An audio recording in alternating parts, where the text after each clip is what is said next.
Hi నమస్తే welcome to the story Bazaar. నేను మీ దివ్య. ఈరోజు కథ ఆ అడవిలో పార్ట్ 7 ముగింపు. రచయిత శివ. మరి ఆలస్యం చేయకుండా కథలోకి వెళ్ళిపోదామా? శ్రావణ్ అలా కోపంగా అనగానే అది చూసిన గోవింద్ భయపడి వెంటనే బస్ డ్రైవర్ దగ్గరకు వెళ్ళి బస్ ఆపమని ఎంతలా చెప్తున్నా కానీ అతను ఆపలేదు. ఏంట్రా బస్ ఆపమంటే ఆపవు అను కోపంగా అతని వైపుకి చూడగానే భయంతో స్తంభించిపోయాడు గోవింద్. ఎందుకంటే ఆ బస్ డ్రైవర్కి అసలు తలలేదు. అప్పుడు గోవింద్కి అర్థమైంది, ఈ బస్సులో ఉన్న వాళ్ళందరూ ఈ అడవిలోనే చనిపోయిన వాళ్ళు అని. భయంతో ఒక పక్క ప్రాణం పోయేలా ఉంది అతనికి.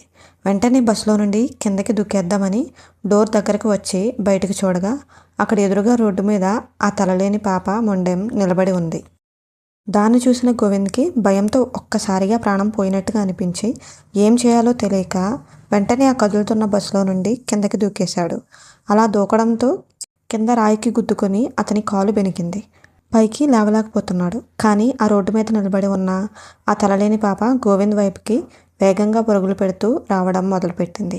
అది చూసిన అతనికి ప్రాణభయంతో తన గొంతు ఎవరో పిసికినట్లు అనిపించి ఆమె చేతిలో అత్యంత దారుణంగా చనిపోవడం కంటే వెంటనే అలాగలో మెల్లగా పైకి లేచి చిన్నగా పరిగెత్తడం మేలు అనుకొని శక్తిని అంతా కూడ తీసుకొని పైకి లేచి అతను కూడా మెల్లగా పరిగెత్తడం మొదలుపెట్టాడు. తను పరుగు పెడుతుంటే అతని వెనక ఉన్న చెట్ల మీద నుండి అలికిడి అవుతూ ఉంది. అతనికి అర్థమైంది అది చెట్ల మీద నుండి తనని వెంటాడుతూ వస్తుంది అని. ఒక పక్క భయం, మరో పక్క తన కాలి గాయం అతన్ని కృంగతీస్తున్నాయి. చావు మరింత దగ్గరవుతున్న కొద్దీ ఇక బ్రతకనేమో అనిపించింది గోవింద్కి. ఇంతలో అటువైపుగా పెద్ద పెద్ద శబ్దాలు చేసుకుంటూ వస్తున్న ఆ గూడెం వాసులు మళ్ళీ అతనికి ఎదురయ్యారు. బాబు ఏంటి, నువ్వు ఈ దారిలో కనబడిన బస్సు ఎక్కావంట? పట్నం పోవడానికి వెళ్లాల్సిన రోడ్ అటువైపు ఉంది. నేను ఎంత చెప్తున్నా వినకుండా ఇటువైపుకి వచ్చావు. ఈ దారి ఈ అడవిలో గుండా పోతుంది. దీన్ని ఎన్నో సంవత్సరాల క్రితమే మూసేశారు. నీకేమైందో ఏమో అని కంగారుగా మేమంతా వచ్చాము. ఈ అడవిలో చనిపోయిన వారంతా కలిసి ఇదే రూట్లో బస్సులో తిరుగుతూ ఉంటారు అని చాలామంది అంటుంటారు అన్నాడు ఆ ముసలాయన. అప్పటికే చావు నుండి త్రుటిలో తప్పించుకున్న గోవింద్ కాస్త ఊపిరి తీసుకుని, తాత అసలు దానికి అంతం అనేదే లేదా?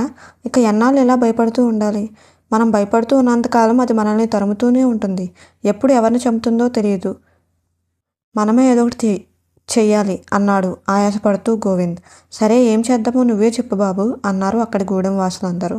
దాదాపు అరగంట పాటు ఆలోచించిన గోవింద్, అది మనల్ని చంపడం కాదు, మనమే దాన్ని చంపేద్దాం అన్నాడు సీరియస్ అవుతూ.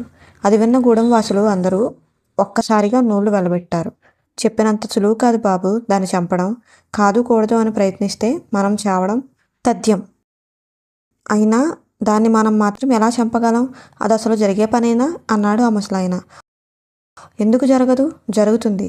ఎందుకంటే ఆ రోజు మీరు ఆ పాపని కాల్చే సమయంలో ఆమె తల నరికేసి దాన్ని నుజ్జు నుజ్జు చేసి ఆ మంటల్లో వేశారు అని అప్పుడు నాకు చెప్పారు కదా అని అడిగాడు గోవింద్. అవును చెప్పాను అన్నాడు ఆ పెద్ద ఆయన. అప్పటి నుండి ఆ పాపకి తల కనిపించడం లేదు. అంటే మనం ఆమె మిగిలిన ఎముకల్ని కూడా అదే రీతిలో పొడి పొడిగా చేసి మంటల్లో వేసి పూర్తిగా కాల్చేస్తే అది శాశ్వతంగా ఈ లోకం నుండి వెళ్ళిపోతుంది. అదే దానికి అంతమై ఉంటుంది కదా అన్నాడు గోవింద్. అది విన్న అందరూ ఒక్కసారిగా ఆలోచనలో పడ్డారు. నువ్వు చెప్పింది బాగుంది, కానీ ఆమె ఎముకలు ఇప్పుడు ఆ అడవిలో ఎక్కడ అని ఉంటాయి?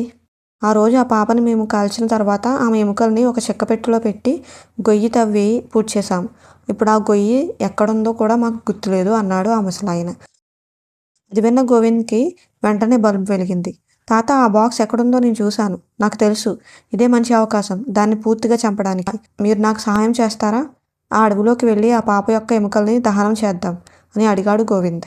తప్పకుండా చేస్తాం బాబు. అది కనుక చేస్తే మా తర్వాతి తరం వారు కూడా సంతోషంగా బ్రతకగలరు.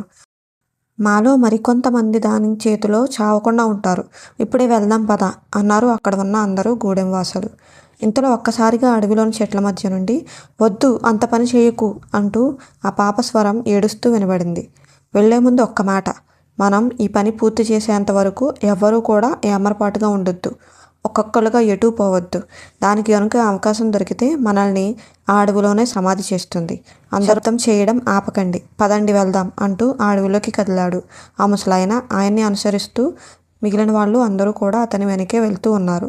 దాదాపు అరగంట పాటు పెద్ద పెద్ద శబ్దాలు చేస్తూ ఆ దట్టమైన అడవిలో నడిచిన తర్వాత వజ్రపురాల కోసం గోవింద్ తవ్విన గొయ్యి దగ్గరకు చేరుకున్నారు వారంతా. చూడండి, అదేగా ఆ పాప యొక్క ఎముకలు అంటూ తనకి కనిపించిన బాక్స్ వైపుకి చూపించాడు. ఆ గొయ్యి వైపుకి గోవింద్. అవును బాబు, అదే. మళ్ళీ ఇన్ని ఏళ్ళ తర్వాత దీన్ని ఇక్కడ చూస్తున్నా. ఇంకా చూస్తారేంటి? ఆ గొయ్యిలోకి దిగి ఆ పెట్టెను బయటకు తీసుకురండి అంటూ తమ గూడెం వాసులకు చెప్పాడు ఆ ముసలాయన. చెప్పినట్టుగానే అందులోకి ఒక నలుగురు వ్యక్తులు దిగి కొద్దిసేపు కష్టపడిన తర్వాత చివరకు ఆ పాప ఎముకలు నిండిన ఆ బాక్స్ని బయటకు తీశారు ఆ గూడెం వాసులు. ఇప్పుడు ఏం చేద్దాం బాబు అని గోవింద్ని అడిగారు అక్కడ ఉన్న జనమందరూ. కానీ గోవింద్ మాత్రం వాళ్ళకి కొంత దూరంలో ఒక్కడే కదలకుండా నిలబడి ఉండిపోయాడు. బాబు, నిన్నే అడిగేది. ఆ ఎముకలు బయటికి తీసాం, అలా సైలెంట్గా ఉన్నావేంటి అని ఆ ముసలాయన గోవింద్ దగ్గరికి వెళ్ళి చూడగానే గోవింద్ తల లేకుండా ఒట్టి మొండెంతో ఉన్నాడు. అది చూసిన అక్కడ గూడెం వాసులకి భయంతో కోసాలు కదిలిపోయాయి. ఒక్కసారిగా అడవి మొత్తం ఆ పాప నవ్వు ప్రతిధ్వనించింది. నేను ఎవ్వరిని వదలను అంటూ. ఆమె అరిచిన అరుపులతో అందరికీ పై ప్రాణాలు పైనే పోయాయి. వాళ్లల్లో కొందరు అయితే ఆ పెట్టెను అక్కడే వదిలేసి భయంతో అడవిలో తలో దిక్కు పరిగెత్తడం మొదలుపెట్టారు. రే వద్దు, ఒంటరిగా వెళ్ళొద్దు అని ఆ పెద్దాయన చెప్తున్నా కానీ అతని మాట పట్టించుకోకుండా వాళ్ళు పరిగెడుతూ ఆ అడవిలోకి వెళ్ళి మాయమైపోయారు. వెంటనే చెట్ల మీద ఉన్న ఆ తలలేని పాప వాళ్లను తరుముకుంటూ వాళ్ల వెనకాలే పడింది. మరోపక్క ఆ బాక్స్ దగ్గర ఆ ముసలాయన మరో ఇద్దరు గూడెం వాసులు తప్ప ఇంకా ఎవరూ లేరు. పెద్దయ్య, ఇప్పుడు ఏం చేద్దాం అంటూ భయంగా ఆయన్ని అడిగారు ఆ ఇద్దరు. ఆయన మెల్లగా, మీరు వెళ్ళి నిప్పు రాజేయండి, నేను ఈ పిల్ల ఎముకల్ని పొడి చేస్తాను అంటూ ఆ ఎముకల్ని అన్నిటినీ ఒక బండరాయి మీద పోసి మరొక రాయి తీసుకుని ఆ ఎముకలు గట్టిగా దంచడం మొదలుపెట్టాడు ఆ పెద్దాయన. ఆ పెద్దాయన ఎప్పుడైతే ఆ ఎముకలని రాయితో కొట్టడం మొదలుపెట్టాడో అప్పటి వరకు అడవిలో తలో దిక్కు పారిపోయిన ఆ గూడెం వాసుల వెనక వాళ్ళను తరుముకుంటూ వెళ్ళిన ఆ తలలేని పాప ఒక్కసారిగా చెట్ల మీద నుండి కింద పడిపోయి గిలగిలా కొట్టుకుంటూ మెలికలు తిరగడం మొదలుపెట్టింది. పెద్దయ్య, మంట వెలిగించాం, త్వరగా ఎముకల పొడి ఇందులో వెయ్యి అంటూ ఆ గూడెం వాసులు ఆయనతో అన్నారు. వెంటనే ఆయన తను నుజ్జు చేసిన ఆ పాప యొక్క ఎముకల పొడిని పరిగెత్తుకుంటూ వెళ్ళి ఆ కాలుతున్న మంటల్లో పోసేశాడు. దాంతో ఒక్కసారిగా ఆ పాప బాధతో ఏడుపులకి అరిచిన అరుపులకి అడవి మొత్తం దద్దరిల్లిపోయింది. గాలి మరింత వేగంగా వీచడం మొదలైంది. ఆ పాప చాలామందిని చంపి వాళ్ల తలని వేలాడదీసిన ఆ మర్రి చెట్టు కూడా ఉన్నట్టుండి నిలువులా కానిపోవడం మొదలైంది. అప్పుడు అర్థమైంది వాళ్ళకి, అడవిలోని మర్రి చెట్టు ఆ పాప యొక్క స్థావరం, అదే ఆమె బలం అని. మరోపక్క మంటల్లో కాలిపోతున్న ఆ ఎముకలు పూర్తిగా కాలి బూడిదైపోవడంతో అప్పటి వరకు బాధతో విలవిలలాడిన ఆ తలలేని పాప గిలగిలా కొట్టుకుంటూ ఒక్కసారిగా నిలువులా కాలి దహనం అయ్యి కొద్దిగా కనిపించకుండా మాయమైంది.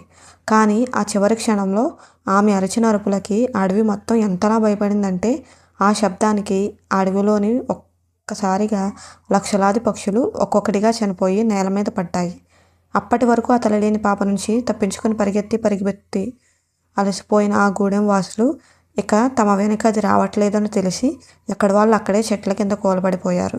కానీ వాళ్ళ జీవితంలో మొదటిసారిగా అడవిలో సూర్యుడి కిరణాలు పడటం చూసిన తర్వాత ఒక్కసారిగా అందరి ముఖాల్లో ఆనందం వెల్లివిరిసింది. పెద్దయ్య, మొత్తానికి ఈ రోజుతో ఈ దెయ్యం పిల్ల పీడ విరగడయింది. అయ్యా, ఇక నుండి గూడెంలో అందరం ప్రశాంతంగా బ్రతకొచ్చు కదా అన్నారు మిగిలిన ఇద్దరు. అవును, కానీ ఈ బాబుని చూస్తుంటే పాపం అనిపిస్తుంది. ఏ తల్లి కన్న బిడ్డో మన కోసం తన ప్రాణాలని కూడా వదులుకున్నాడు అని ఆ ముసలాయన కన్నీళ్లు పెట్టుకున్నాడు. అవును పెద్దయ్య, మనం మాత్రం ఏం చేయగలం? ఆ పిల్లోడికి ఆ దేవుడు అంతవరకే రాసిపెట్టుంచాడు అని అన్నారు ఆ మిగిలిన ఇద్దరు.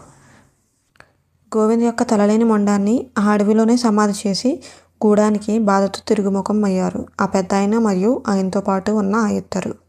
వెళ్తూ ఉండగా దారిలో వాళ్ళకి ఆ పారిపోయిన మిగిలిన గూడెం వాసులు తోడవ్వడంతో మొత్తానికి ఇన్ని రోజులకి ఆ పాప పూర్తి అంతం అవ్వడంతో సంతోషం ఒక పక్క, గోవింద్ చనిపోయాడు అనే బాధ ఒక పక్క, అందరూ తమ గూడానికి చేరుకున్నారు. 1 నెల రోజులు గడిచిన తర్వాత ఒక రోజు రాత్రి అడవి నుండి మళ్ళీ ఆ ఏడుపులు వినిపించాయి ఆ గూడెం వాసులకి. కానీ ఈసారి ఏడ్చింది మాత్రం ఆ పాప కాదు, అది గోవింద్. The end. కథ నచ్చితే లైక్ చేసి కథ ఎలా అనిపించిందో కామెంట్ చేసి చెప్పండి. అలాగే ఇలాంటి మరిన్ని కథల కోసం మన ఛానల్ని తప్పకుండా సబ్స్క్రైబ్ చేయండి. Thank you for listening.